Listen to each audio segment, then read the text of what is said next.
Shanti, Namaste, and welcome to our next episode of Treasure of Experiences. In each episode, we are meeting with Rajayogis, senior experienced personalities in spirituality, and we are understanding the different wisdom of different places of the world, and those things are helping us out to make our lives better, happy and peaceful. So today I am very privileged and very happy to invite in our Manmohini Divine Studio our dear brother from Australia, Brother Charles Hogg. So I welcome you. Welcome. Thank you, Vasantaben. Thank you. Thank you. So, Brother Charlie, it is very happy occasion that you are here in Hyderabad and especially in Manmohini Divine Studio. So today, as you are here, we want to learn your wisdom because you are in this spiritual path for nearly 50 years, which is a very big time of anyone's life and lots of experiences in your life. And those experiences we want to take as our inspiration in our life also to move forward.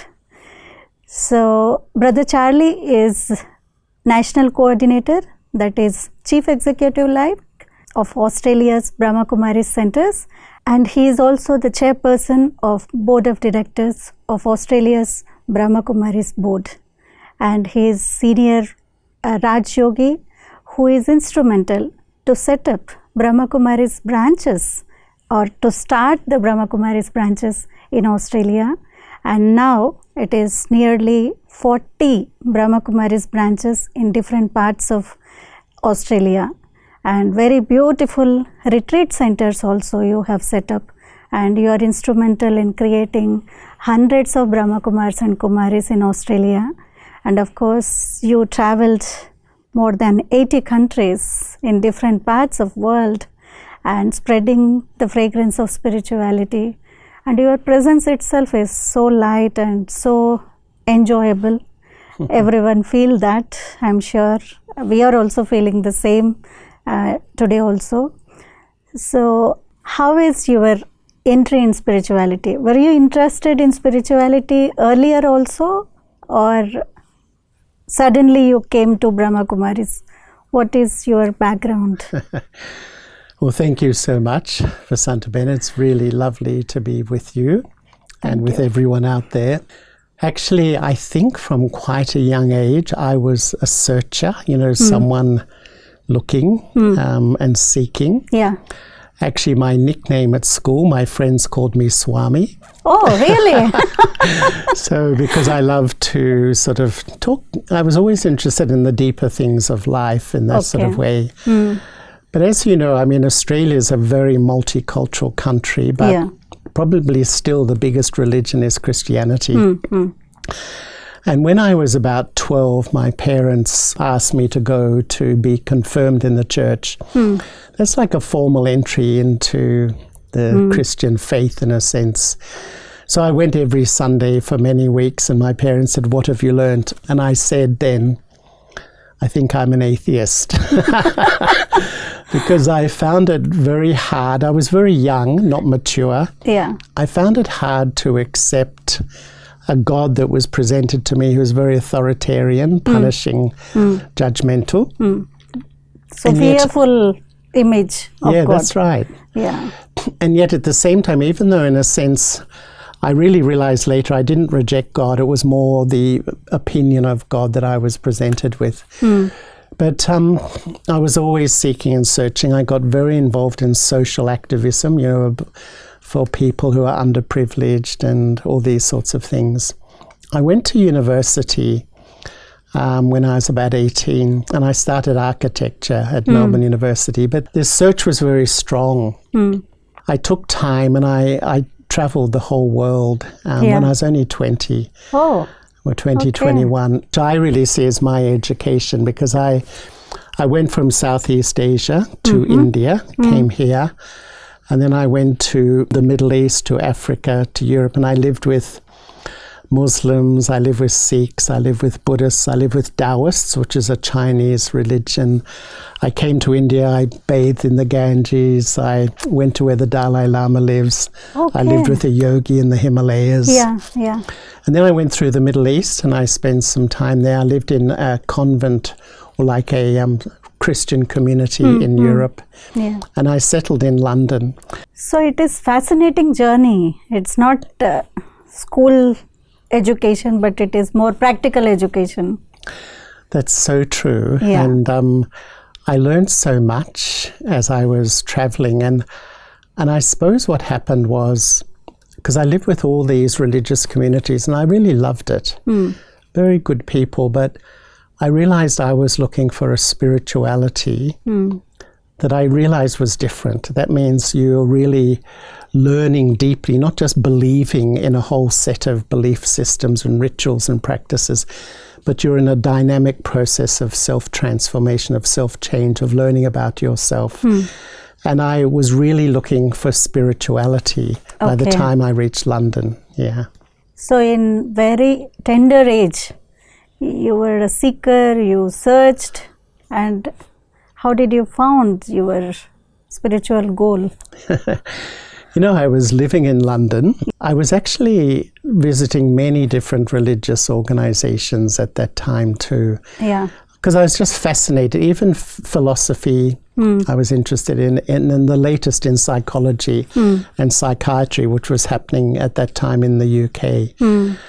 And I used to go to a place called the Spiritualist Association of Great Britain, which has all sorts of talks and, you know, workshops about spirituality. Okay. And I used to attend many, and I just attended one run That by... was early 70s. This was probably about early 1975, yeah. And I attended one run by Daddy Janki and Sister Jenti from the Brahma Kumaris. And in a way, as I was traveling, my real question was, okay, you believe all these things, they're all nice. How do you experience, how do you change or transform all these beliefs into feelings and experiences internally? And as soon as I saw their faces, I could see that they were experiencing. So that was interesting for me. And I went to the meditation center in London, the Brahma Kumaris, and I did a meditation course. And quite frankly, it just made a lot of sense to me. One, it was quite logical spirituality. And two, immediately I began to experience. It was almost like my mind was a laboratory. I was experimenting in the laboratory of my mind. And using my thoughts and the wisdom I was offered, I could create feelings which I couldn't do before. When I wanted, I could create a feeling of peace, or when I wanted, I could resolve a feeling of concern or worry. It was like the knowledge gave me the tools to experience spiritually. And still to this day, that's really probably my main aim in the spiritual journey is to convert what I know into what I feel. So it's a great learning for our viewers also. It is how I think, to create that kind of thoughts in the laboratory of our mind so that we start experiencing those feelings. Yeah. So it is one thought away from whatever we want to have. Yeah, that's so true. And what I really began to realize is that often when we get knowledge or wisdom, once it feels comfortable, we think, oh, that's what I believe. But in a sense, I feel the first step is to know. The second step is to believe. Yeah. The next 998 steps are educating myself to unpack that belief so that you feel it. It's like at the heart of the Brahma Kumari's knowledge is the fact that I'm the eternal, immortal soul, this point. And the most natural, intrinsic state of me is to feel peace. That's actually completely natural when I'm aware of who I am. And I think most people, most of us, most of the viewers sort of know they're a soul and have the faith in most religions of the world. Right. But how many of us really deeply taste the profound peace that you get Yeah. when you actually become soul conscious. You experience yourself to be a bodiless soul, and the incredible feeling of peace, and how it even affects the organs of your body. It even affects your health when you're able to do that. So I loved experimenting in the laboratory of my mind. Yeah. Not just peace, but love and inner power and compassion and mercy and so many different feelings. So nice to hear that it is so easy, so simple, but we make them complicated. Yeah. So, brother, some people do think that spirituality or being like this is the people who doesn't have any experience of the world, or people don't have financially good or background, or the family is not so good. That is when people turn to spirituality. In your case, what is your background and how you came to spirituality? Because earlier also you were seeker, you were searcher. So as I heard, you were studying architecture in Melbourne University. So apart from having good education, family and the belief system, still you started practicing spirituality. So what is your background? Yeah, I'd had a really good life. My grandfather had a very large business, actually, a textile business, and he employed many thousands of people. And my father and my uncles, they're all involved. And actually, they often used to come to India to buy raw materials. And my uncle was the head of the Australian airline, the chairman of Qantas. And another relative was the chairman of the stock exchange. They were all business people except for me, I think. You're spiritual businessman. But actually they all respected, I think they all respected that of my journey, because I think for some people, unless you sort of live a life based on truth and meaning, you don't feel fulfilled. And to be very honest with you, I've taught meditation to, you know, really top people in the world, billionaires, and really I would say they've got everything. You know, one of the billionaires said to me, I'm a complete success out there and a total failure in here. That was his very words. And I said, why? He said, I'm not happy. You know, because I think that I've observed that in life, when you lack self-value internally, you seek it externally. And you, to prove to yourself you're okay, we need the position, we need the power, we need the image, we need all that sort of thing. And it's often compensating because there's a spiritual emptiness inside. Then that's not a criticism, because all of us are like that today, because life is so superficial. Life is completely superficial. It's all externalized rather than internalized. And I think I really learned that recently, sort of when I was quite young, that really you don't have a quality life unless you build an inner life as well.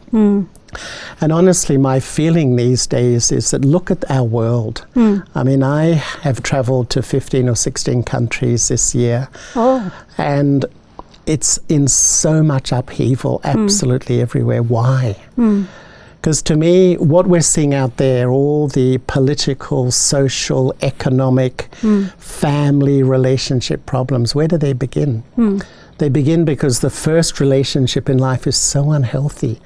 And when you have 8 billion human beings who have this dysfunctional relationship with the self, don't feel comfortable with myself or feel very negative, it's not a healthy relationship. That flows into my relationships in the family, into the workplace, into the institutions, into governance, into everything. And that's what I really loved about the Brahma Kumaris, because it's an organization that's going to the root of the problem. It's governments today spend trillions on the problems out there, but they don't change because the real problem is in the minds of all of us. And it's not pointing the finger at anyone else, it's me and all of humanity, because of the mentality that we have today of feeling very empty externally, and so seeking to create an image in the world. And when I do, I'm happy, but if someone criticizes and puts me down, then I feel really hurt and angry. So very much temporary image I am creating. And totally temporary. Yeah. And that's the culture of the modern world. It's very superficial and very temporary. And that's why it's so unfulfilling and why really we're seeing epidemics of anxiety and worry and depression and such things. Within 8 months of the year, you traveled 15 or 16 countries. Yeah. So you're traveling extensively in the whole world and seeing and meeting many people of different cultures and faith groups.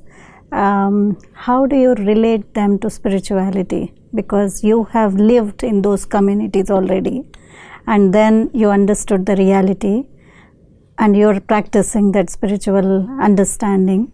And how do you relate them to this spiritual practice which you are understanding from the Brahma Kumaris? You know, I think that living in Australia, in Sydney and Melbourne, 40% of the population was born in another country. Yeah. And as you know, because Vasanta Ben was recently in Australia, we get people from every nationality and every religion coming to our centres and our retreat centres. And I think what I really love is the wisdom that we are souls. And even though our external form is always a different culture, colour, religion, etc., but fundamentally where we all meet and have commonality is that we are souls. And every human soul is looking for peace. And so spirituality is really going beyond all the labels and differences and realizing that every human soul craves a feeling of belonging, true feelings of love and true feelings of peace. In saying that, have the way we tailor programs and things is so that people from all backgrounds can relate. Yeah. And then, like, we have done retreats in our retreat centres. Australia has 4 retreat centres. We've done them from women from Afghanistan. Now, Afghanistan is unfortunately considered the world's worst place for women to live.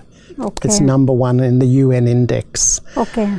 So they're refugees. We've done them from women from Iraq. We've done them for all sorts of groups from all over the world. They come. And what we do is we respect their background. We respect their religion greatly. I have a great deal of respect, but we offer them tools to access inner peace by knowing who they are and developing in a way that's comfortable for them a relationship with God. And I find that these days people are very, very open to spirituality, which is really an inner life, rebuilding an inner life so that I don't have control over anything happening externally. Most people are taking so much sorrow from the state of the world and the difficulty getting job, not enough pay, all these sorts of things. But what we can do is everyone can use the tools to empower themselves as a person, regardless of their religion or their background. And even in Australia, which is not a big population, we have 70 different nationalities coming to our centres. In Australia itself? In Australia alone. And they are, some of them are Hindu, some of them are Muslim, many are Christian, some of them are Sikh, some of them are Taoist, many are Jewish. So all the religions come and we all meditate together. And you know, once I was even in an event organised by the government of Australia about all the different faith communities. We were talking about our communities and so the bishops were talking about their communities, the Christian ones, the sheikhs about their Muslim ones, the sort of the gurus and stuff about their Hindu ones, all the different. And when it came to me, only then I said, well, in our community we have Christians and Muslims and Sikhs and Buddhists and they were amazed. And even it really made me realize how special that is that because really we are a family of souls. And in our main centre in Sydney at one point, all the sisters living in the centre, we had all the main religions represented. Christian, Hindu, Muslim, Buddhist and Jewish were all living there together. So it is little world within the centre of Brahma Kumaris itself. Yeah, it's like that. And I think that's something which I feel is very special about the Brahma Kumaris, this sort of respect, because we have great respect for every tradition. We don't try to tell people to change their tradition, but within their tradition to enhance their own spiritual practice so that they have that inner stability and that inner strength and that inner peace from their own spiritual practice. So it is not difficult for you when you meet all these people, because it is our own core being to understand. Yeah, that's so true. And I'm finding that the world is changing so fast. And what all the statistics in a country like Australia, all the government statistics say that people have stopped attending the churches, a lot of people, and the mainstream religions. And a lot of them, people interpret that data that people are becoming less religious. But on the other hand, the interest in spirituality is absolutely exponential. People just don't want a package of rituals and beliefs. They want to use their thoughts and feelings to change themselves, to improve their life, to take responsibility for their, what's happening in their lives. And in the country that I live, and I travel to many countries around the world, I think it's almost universal. Everywhere, people are really trying to access spirituality, meditation practice, etc. So in Australia, you have, as you mentioned, people from 70 nationals do come to meditation center to attend. One is Indian community who are from India, means non-residents of India must be, and one is from different nationals who are practicing different religions. So how do you correlate the spirituality with, because many people do think that spirituality is something restricted to India many times, or Brahma Kumaris are only restricted to India. Now seeing your form or the color, people can understand that you are from the Western world and the experiences are different from not only Indian but different fields. So how do you relate this spiritual knowledge or the concepts mainly what are teaching in Brahma Kumaris with those religious sects? Well, as I was saying, to be very open with you, we just keep it very universal, because sometimes some of the images from India are a little bit foreign to those of the gods and goddesses, which I'm sure initially people find that a little bit difficult, but they're yearning so much for, a spirituality that... So what we do is we offer everyone, whether they're from whatever background, to go very deep into the idea of who am I. And that in a sense that people absolutely love the idea. Because, 80% of the world's population believe there's something more than a body. We all know that. But what I found is the Brahma Kumaris define that so clearly. What is the soul, where it lives, how it enters the body, how it leaves the body, how it carries its karmic story. And people love that clarity, whether from whatever religion they're back from. I would say it's almost a universal acceptance of the concept of self. Because fundamental to a quality of life, I have to know who I am regardless. And when you're a soul, the soul has no labels, so it has no gender, it has no culture, no religion. And people, I find, especially today in this whole sort of identity crisis of life, to have a stable, permanent identity rather than trying to find who am I and where do I belong in this world. And then the second thing, we just offer them a very universal idea about God and having a relationship with God. What I find is that people find it really logical that just as I'm a soul, God's a soul. But God's a soul that's never taken birth and rebirth. God's a soul that retains truth, who's eternally pure. And to have a relationship, but because it's not through the sense organs, you and I can see each other and talk to each other. God's a living, real being, and we offer them how to have this relationship of the soul with the Supreme Soul through the third eye. Really, if I'm open, it's not for everybody, but I would say the majority are extremely open to all these ideas. And I find when they get more, they get comfortable with the basic things of who am I, who do I belong to, a lot of the other ideas they start to use in practical life. But we never force anything, we never push anything, we never try to convert anybody. Yeah. We just offer with love. That is the beauty of Brahma Kumaris. It is. Yeah. We have one man who is the professor of international politics at one university. And he's an amazing man. He's European. He's in Sydney. And he often used to say, the reason I come here is that you never force anything on me. You offer a deep spirituality, but you never push me or pressure me in any way. And that's why I love to come. Yeah. Which, how can you pressure? Because it's up to each individual. Yes. And that's, if you offer with love, then it's up to them. If it's something relevant to them, if it is, well and good. If it's not, that's also fine. Yeah, we don't try to... No conversion, no force. Or evangelize in that way. Yeah.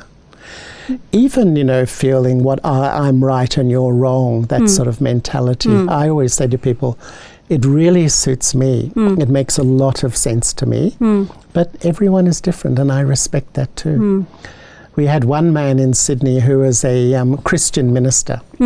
He was originally from Yorkshire in the UK, wonderful man. He was such a good friend of mine. And he loved the BK so much, he set up a meditation room in his church. And he used to encourage all the people to come to know what true peace is. He always remained a Christian. He loved that the Brahma Kumaris offered this connection to inner peace and the real connectedness to God. So nice to hear this, Brother Charlie. So, Brother Charlie, that was good. All your experiences, we learnt a lot. And in this episode, we learnt about your personal life and your understanding about different cultures and philosophies. Dear viewers, we can learn more about Brother Charlie as well as the centers of Australia and services in different parts of the world by Brother Charlie in maybe next episode. Keep watching and look forward for the second episode of the same experience. Thank you. Om Shanti.